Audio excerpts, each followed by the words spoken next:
What's up, peoples? I am back. So today I am reviewing. We are continuing on with the Scream franchise. Tomorrow I'm gonna be ranking my favorite Jasons, and then Friday I will be review. We'll be ranking. I think all the Chucky movies. That's what we'll be doing Friday. So that'll be that's my plan for the next 2 days. But with Scream 3, I like this movie. This movie is, I would argue, a lot of people's least favorite of the franchise. I do think people go into it too hard. We gotta remember, there was a lot of back behind the scenes troubles because while this film was filming, Columbine happened. So, like, this film was gonna have originally a different narrative. They were actually, I think, they were gonna bring back Matthew Lillard as Stu. That was gonna be the big reveal that he survived the first one. I'm one unpopular opinion. I like that character, but to me, he died. I'm sorry. This isn't like Halloween or Friday the 13th. He got a TV thrown on him full weight and he got electrocuted. Come on, no, he died. And then just what has he been doing the whole time? If you were gonna have him come back, should have just did it in the second one. It would have been better. It probably would have been better written, honestly. It would have made more sense just bring him back in the second one. Then I can be like, okay. But bringing him back years later at this point is just corny. But anyway, going back. And it was going to be back in Woodsboro. You have a little bit of that, like, with the SAP 3 set, which is basically Woodsboro. So he had, like, you kind of have Woodsboro, like, they were going to have some scenes in the Woodsboro High, but they changed it because Columbine. So that's why, like, I would argue why the violence in this one's a bit toned down. Like, you only get, like, throat slits and quick stabs. You don't, like, in the first one, you got, like, guts. Even in the second one was pretty brutal with the cop who got ran over. He got impaled with, like, a fucking pole. So there were some gnarly kills in those first two movies, and then just, I think the fourth one makes up for it, but it's just Columbine happened at the time, so Wes probably, and even like the meta commentary of like violence is in movies right now being looked at as like cause of violence. So what happened was because like the Columbine killers, they blamed Marilyn Manson, so they figured, oh, we don't want to get blamed, so they toned down the violence. But with all that, I still like this film. And another thing, Nev Campbell was filming another movie, or other movies. I think she was doing some other stuff at the time, so she's not in it much. This is probably the least amount of screen time she's had. But I think this film is still solid. I still like some of the kills. I like some of the characters, especially Parker Posey. She's kind of grown on me. She was mad initially when I first watched it, and this is one I watched not too long after the second one. And I would always like watch all three of them. So I guess we'll get into the plot. So it opens up with Cotton, who now lives in Hollywood. Sorry about the plane. Now lives in Hollywood. Is hosts the show. Is driving home. Gets a call from his girlfriend. No, not his girlfriend. Gets a call from like some girl. She thinking it's like some groupie, but then it turns out it's the killer. And I actually do like the voice in this, and it's revealed that the killer can mimic other voices. So the killer threatens, like, if you don't give me Sydney's information, I'm gonna kill your girlfriend. Cotton basically refuses. Ghostface hangs up. So he basically races home. While this is happening, his Cotton's girlfriend Christy gets out the shower, and like I mentioned, the movie soundtrack is really boss. Like I mentioned in my horror soundtrack. So What If by Creed starts playing. She thinks it's Cotton, but then it's the killer chases her into the room, and it turns out it's the killer posing as Cotton using Cotton's voice, saying, I'm gonna kill you and all that. So Cotton comes home, um, finds his wife, but his wife thinks it's him trying to kill her. Then she swings at him with like I think a golf club or something. Then she hits Cotton, and then Ghostface stabs her in the back. That's why like I mentioned, the kills are pretty quick. Then Ghostface Cotton struggles with the killer, but the killer knocks like a bookshelf on him, and then has Cotton pinned down, and then basically taunts him and then stabs him in the face. I'll admit this was a good opening. I would have liked Cotton to do more, and maybe it's just because I like Liev Schreiber, so I would have maybe liked him to do a bit more in this. Like I would have been fine killing him maybe just a bit later in the film, but I understand. Wes Craven probably thought you needed a strong opening, like because that's like the been known, especially since the first one. You got to have a strong opening. So maybe he felt like, okay, let's kill Cotton in the opening. So then we're reintroduced to Sydney, who's in hiding and has a different name and all that. So we just kind of see a little bit of her. Then we're reintroduced to Gale and the detective played by the guy from Grey's Anatomy. I can't think of his name right now. But uh,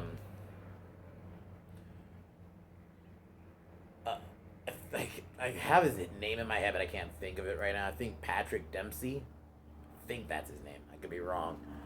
He's a cop, like a detective, basically wants Gale to help him with the murders, and then it's revealed that the killer's been leaving photos of Maureen, but like when she was way younger. So that happens. Then Gale visits Dewey at the set of Stab 3, and we're introduced to the cast, and it was okay. And then this is where we're introduced to the director of the film, Roman Bridger, and you have Lance Henriksen in this. He's a good actor. He was an Alien. He was, I think he's done some other stuff, but yeah, mostly known for Alien and AVP.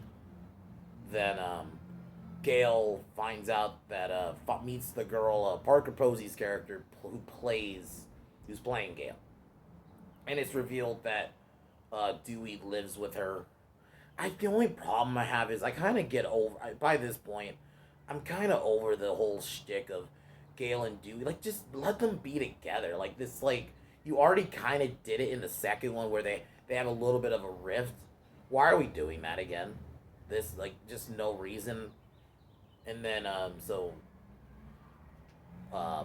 that happens, and then we have a little bit of a Jay and Silent Bob cameo, which it was fine, but I also does break a little bit of continuity because I didn't mention this, but in the original Scream, hold on, let me check how much where I'm at real quick.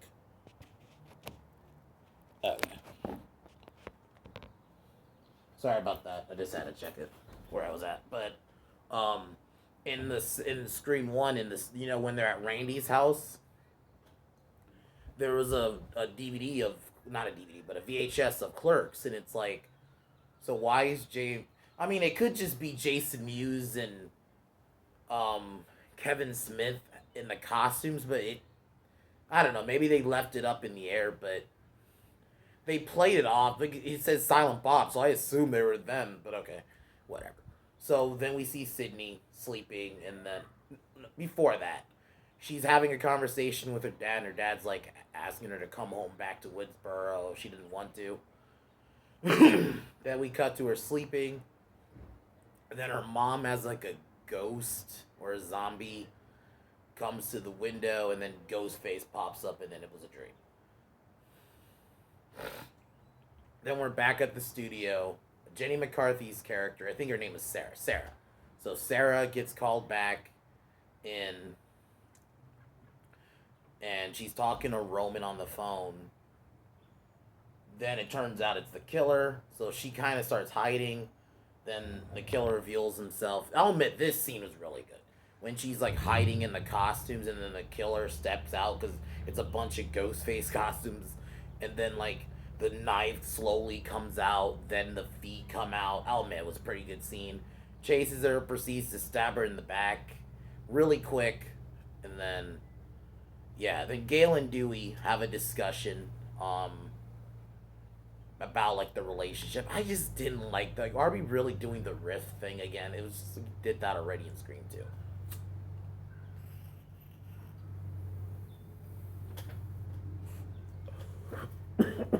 I just, I'm one, like, I don't really like when you repeat a thing already. Because it's also like, Gale and Dewey are going to end up together anyway. So, Gale ends up following Dewey back to Jennifer's house, played by that's Parker Posey's character. I'll admit she kind of grows. She's actually pretty funny in this. And then so Sarah Darling gets killed, and then Roman gets taken by the police. Then I think it was that night where we see Sydney again, and she's on like she works at, I guess, some communication center where she talks to abuse victims and stuff. But then her basically a voice that basically it's someone calls, and it has a different name, but it's Sydney's mom's name. Sydney's mom's voice. Basically, it's revealed that the killer knows where Sydney is now. Then we're back at Jennifer's house. Sid Gale, I guess, is stalking around the house. Gets caught by Patrick Warburton, he's like a guard. So he takes her inside. Gale and Dewey have a discussion.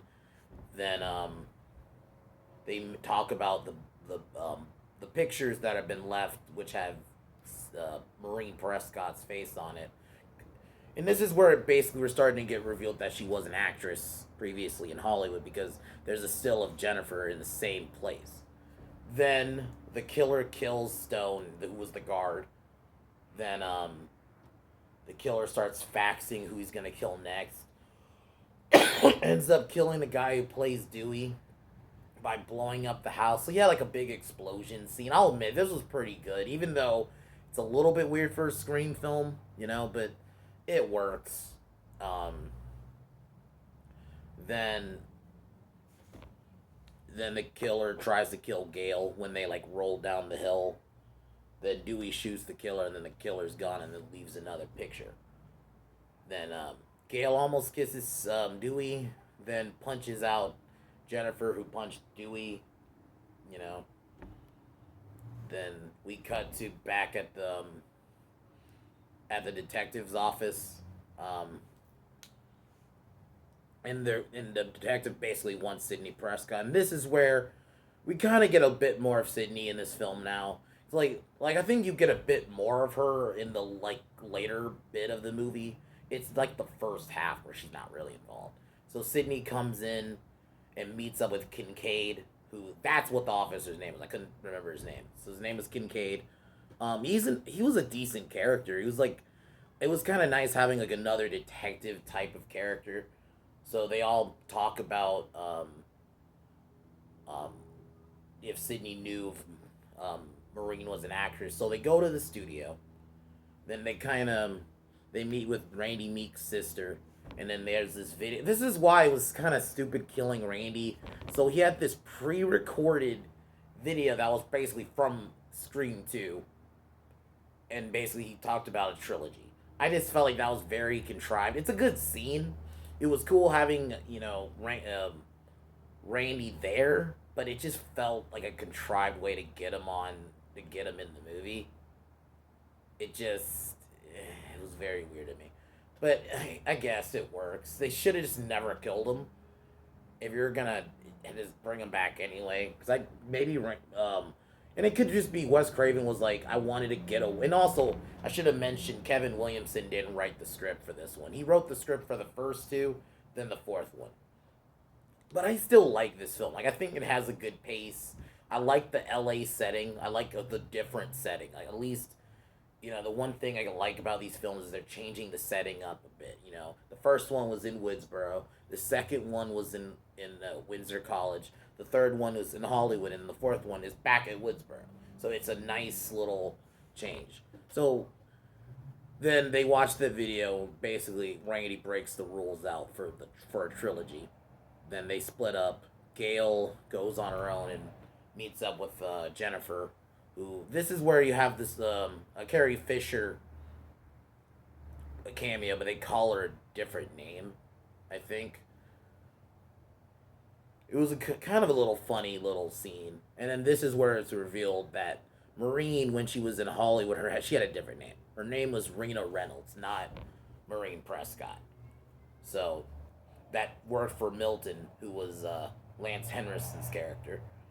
So Sydney's in the bathroom at one of the studios. She thinks the killer's following her, and this is where we meet Angel. I think her name was Angelina, who is the girl who was supposed to be Sydney in Stab 3.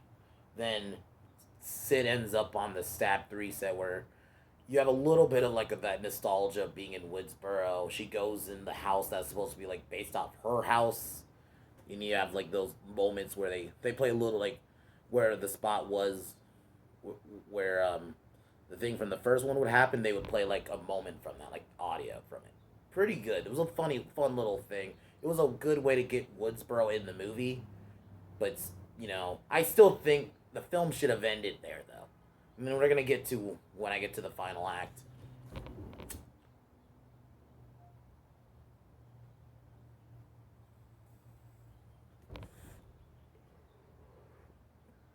So, Ghostface attacks Sydney, chases her up the stairs, kind of like a little callback to the moment she was originally attacked in the first film, even the same way where the killer comes out of the when she closes the door and comes out of the door, chases her up the stairs, and she throws the killer off like a set, and then she finds Marine's room, which that part of the film kind of I would not mind a prequel where they have the events before the first movie. I would not mind it. It could be even not a long movie, but a movie where what led up to Marine's murder. I would actually be kind of interested in that. So then it's the killer who I guess is in this body bag that's supposed to be her mom's, and then starts talking with her mom's voice. Sydney falls out the window. Um, Kincaid and Dewey find her. She tries to tell him where the killer is, and the killer disappears. And so Kincaid ends up basically takes her back to the station, and Dewey meets up with Gail and Jennifer, and they confront Milton. And this is where it's revealed that she was at a party and she did a few movies for him, and basically she was raped. She was raped by multiple guys, and that's how that she had a secret child. That's kind of all we get, and so that happens. They confront Milton about that, and then they drive back. Then get a call that's it's seemingly that it's Sydney calling them to meet up at Roman's house, or not Roman's house. It's Milton's house. So they all end up meeting at Milton's house with the other cast. Then proceeds I think basically killings happen.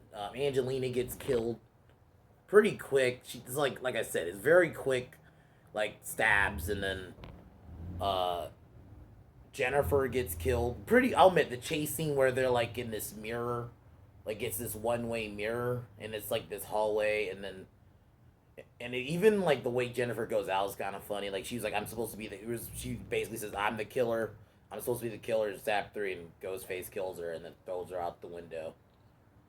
And they find before that they seemingly find Roman dead.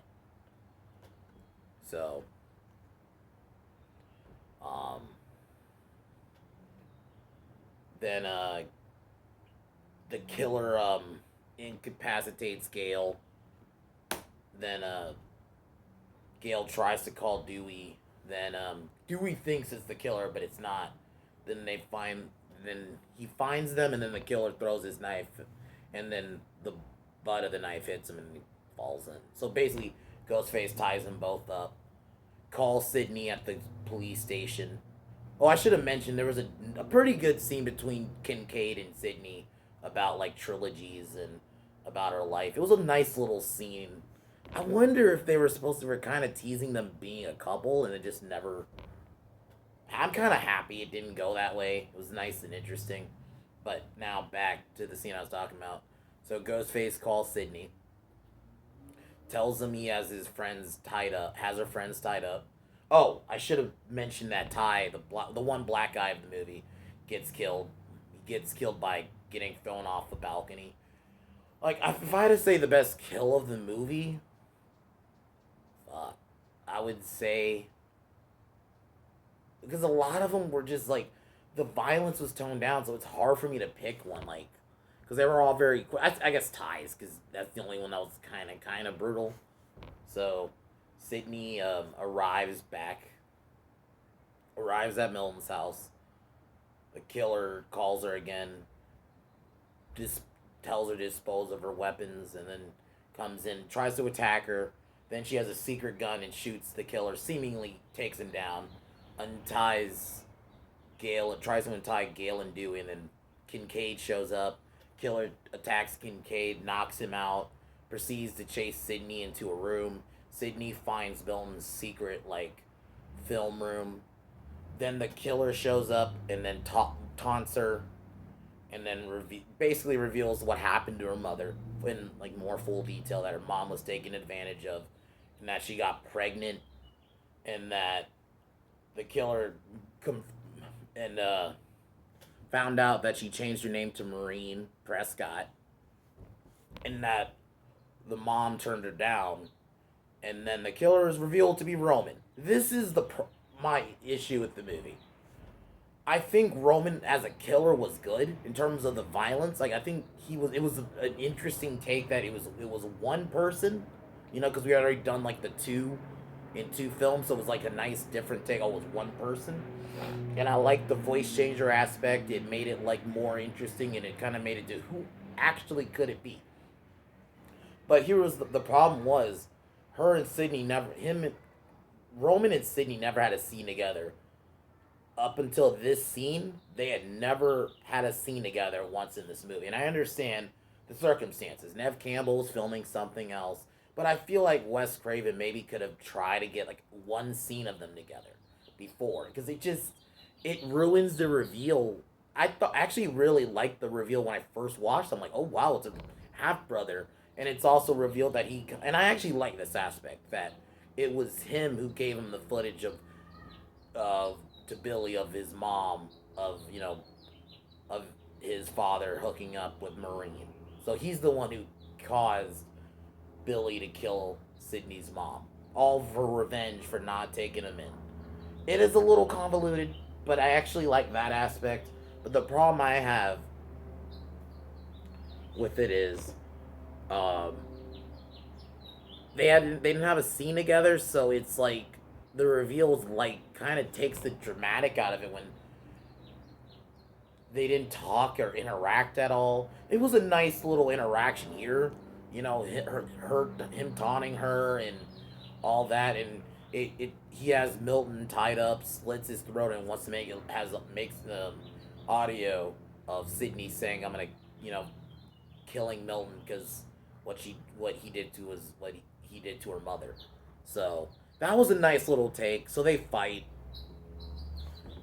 They fight for a bit. They separate, but then um, Sydney finds the killer's knife, but then the killer Roman shoots her, seemingly kills her, but not really.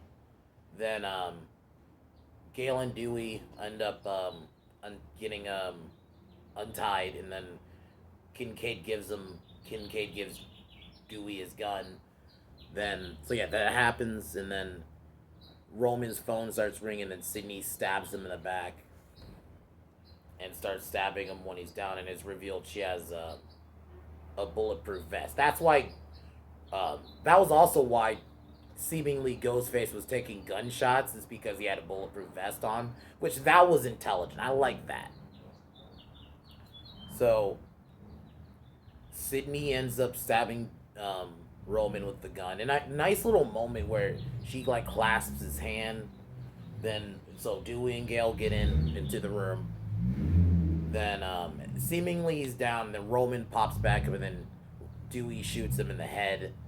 Then the film ends with Gale, Dewey proposing to Gale, and Sydney and them about to watch a movie at Sydney's house, and then that's it. I'll admit, you gotta remember too, I think this was originally supposed to end it, like, in the marketing, like, this is how it ends, or this is, in the marketing, it was supposed to be the end of the trilogy. They originally was supposed to be a trilogy, but then, I think partially because how it wasn't well received, I don't know how much money it made, but it wasn't well received. I like Scream 3. I like this movie. I for what, Wes had to do and had to change.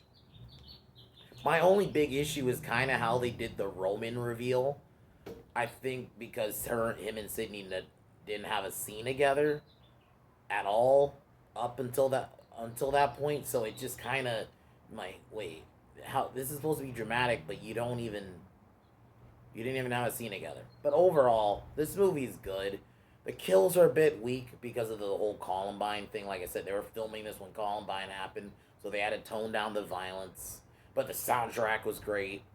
I think the final act's pretty good for the most part. The only thing I would tweak is I would have had it at the set of Stab 3. It would have been nice because you could have still had it be somewhat in Woodsboro. I don't know. I just think the Milton's house is a bit of a weak place to do the final act, but overall, I like the movie and I like the dynamic, and I can watch this one.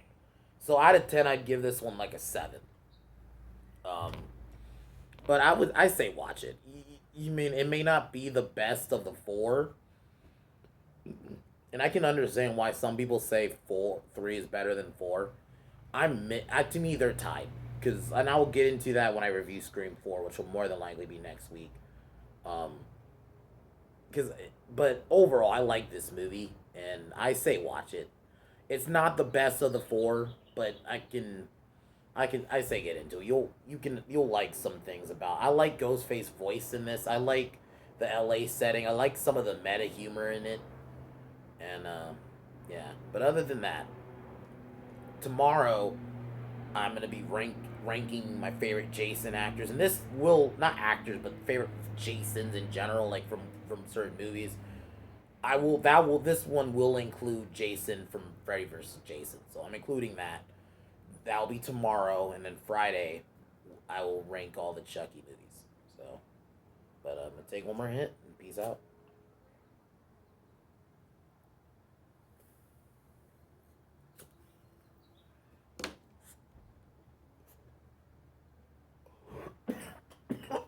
All right, guys.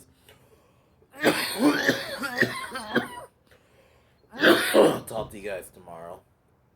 Um, Other than that, guys, peace.